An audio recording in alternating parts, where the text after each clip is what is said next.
Assalomu alaykum YouTube ahli. Ko'rib turganingizdek, Diydor choyxonasi sotilyapti. Bu yerda sizlarga eslatib o'raman. Instagramda chumchu shashlik qilish bo'yicha trendga chiqqan joy masjid bo'ladi.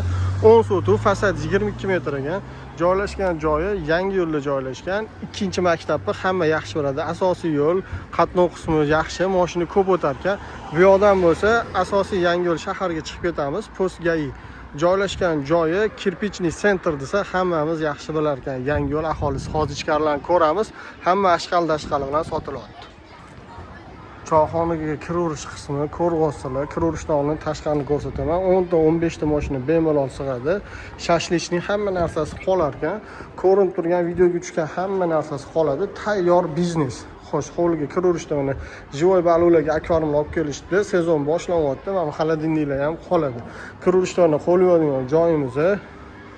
Общий 10 ta xonasi bor ekan. Hozirgi kunda 4 ta choyxonaga xonasi ishlab turibdi tayyor. Bitta zal ekan bu yoqda.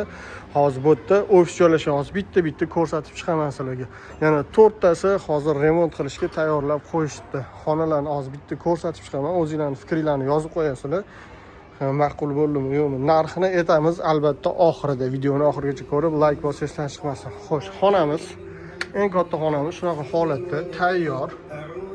Bemalol odam qabul qilishga tayyor holatda bo'lib turibdi. Keyingi xonalar ham shunaqa holatda ekan. Hozir sizlarga bitta tayyormasini ko'rsataman. Tayyormasi ham 80% holatga keltirib qo'yilgan. To'liq chornoy отделкалari hammasi qilingan ekan. Mana ko'rsheli bo'ladi, mana yerdan ko'tarilgan, topli pol qilingan. Hamma narsasi tayyor holatga keltirilgan. Eng zo'rini aytaymi? Hamma kommunikatsiya bor ekan bu yerda. Gaz, svet, suv, kanalizatsiya umuman muammo yo'q ekan hech narsada.